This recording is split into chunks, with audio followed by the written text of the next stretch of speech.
Hi there, I'm Kristen, and if you're like me and you get tired of making the same recipes and dinners with ground beef over and over every week, and you just need something different, then this is a video for you. So let's get going. Okay, so starting off with the first recipe I have tonight for beef enchiladas. So 1 pound of ground beef, just browning that up with some garlic and some onion. And then we need to get rid of the excess grease here. So I'm using a paper towel to soak that up. And then I'm going to season my taco meat.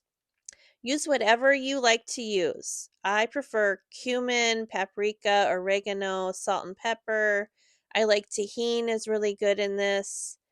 Um, and taco seasoning, just regular taco seasoning too. And then here's a little bit of flour. This is just going to give the sauce, the meats, a little bit of body. And then I'm just zesting in some lime, using some lime juice. And then it's time to add in some enchilada sauce, whatever brand you like to use. I'm also going to pour in a little bit of hot water just to make sure that the enchilada sauce part doesn't get too thick and weird. And then I'm making my enchiladas with corn tortillas, so I'm just going to lightly fry them just to make sure they don't crack when I go to fill them in just a few steps here. Actually, right now. So, put a little bit of enchilada sauce onto a plate, and then this is so that we can dip the tortillas in the sauce, and this is just going to add some extra flavor to your enchiladas. You don't have to do this, and also it's going to help them from drying out. Keep them from drying out in the oven. So this is just beef and cheese. These are going to be for my 2 kids. They don't like extra stuff in their enchiladas. They just like the basic meat and cheese. So I do that for them because that's the kind of person I am. Okay, so just continuing to fill for the kids here. Make sure that you place your enchiladas seam side down in the pan just to make sure that they don't come unrolled somehow. And then these ones here are for my husband and I. We like olives and onions. I would put in jalapenos if I had them, or green chilies would be nice too. And then again, some more sauce in the bottom of the baking dish just to make sure nothing sticks while in the oven. Then just roll it up really nice and put it seam side down in the pan. Also, you should have your oven preheated. I went to 400 just to heat up the enchiladas and melt all the cheeses and everything. I think I cooked them for about 20 minutes, 25 minutes altogether. And it was just great. Yeah. You can use whatever cheese you like also. Okay. So yeah, add more sauce to the enchiladas when you're done filling them. Add lots of cheese. That's important. You could also use Monterey Jack here if you wanted, but I just use Colby Jack. Um, Cover with foil. Make sure everything gets evenly heated up in there and melted. It's really helpful to do it like this. And this is my favorite brand of yellow rice I like to make for Spanish style rice for taco night. I don't do it every night, but I definitely do it when we have enchiladas. And then here it is, all done. The rice took about 20 minutes to cook, and the enchiladas and the beans both cooked together in the 400-degree oven. And I added queso fresco and sour cream, and I sliced up an avocado, and dinner was very, very good. This is a really filling, homey, comfy, cozy type of dinner, and I hope that you try it. So for my other ground beef recipe, I'm making homemade meatball sub sandwiches. So, along with this ground beef here, it's about a pound.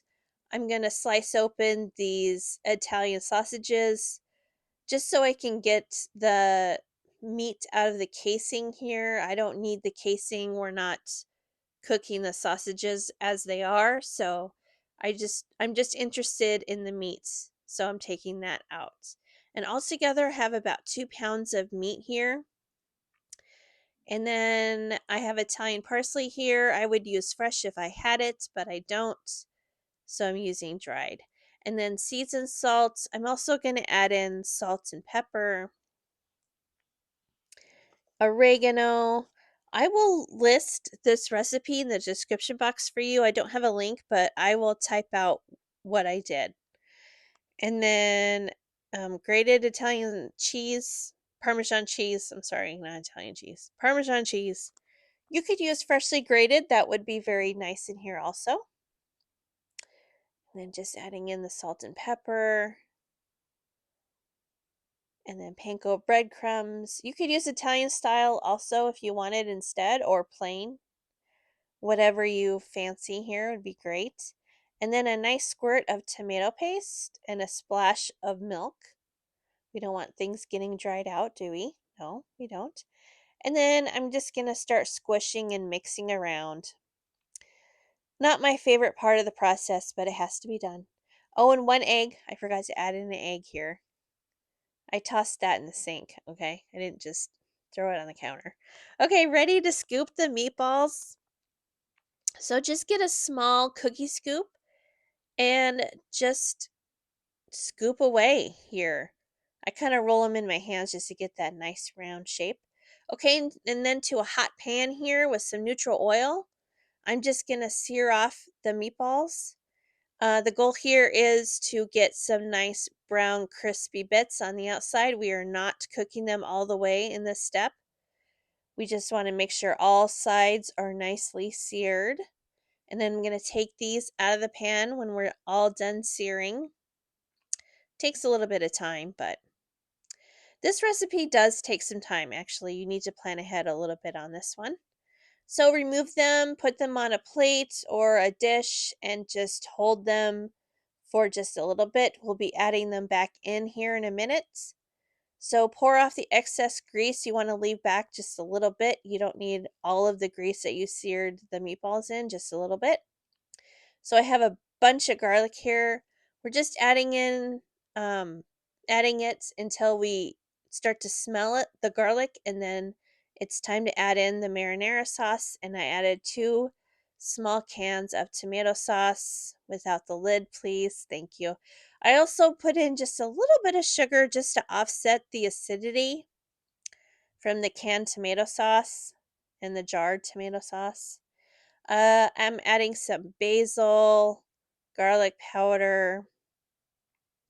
I believe I added a little bit of garlic salt too. I don't think I'm showing it here, but I think I did this. I think I did a little garlic salt too. And then you just put the meatballs back in, and the meatballs are going to simmer away in the sauce for about an hour to an hour and a half.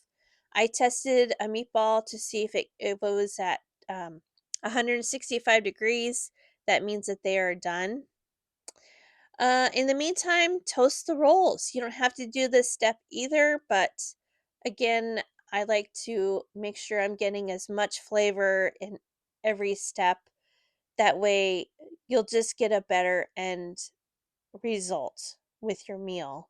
Everything will have nice crispy bits and flavor, and it's just better if you go the extra step.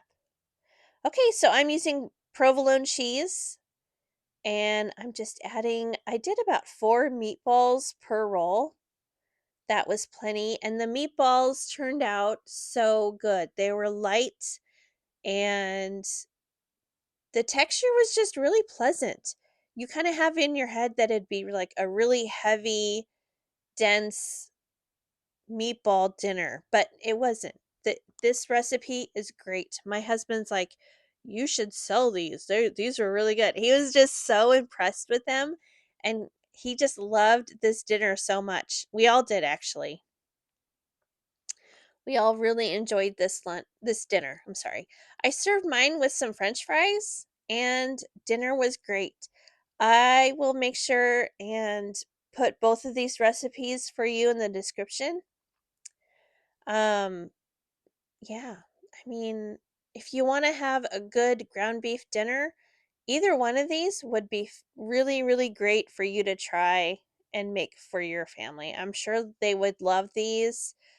I can't think of anybody that just wouldn't love a great meatball sub or a cheesy beefy enchilada for dinner. Like, you can't go wrong in my book.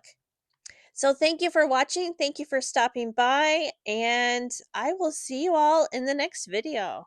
Bye.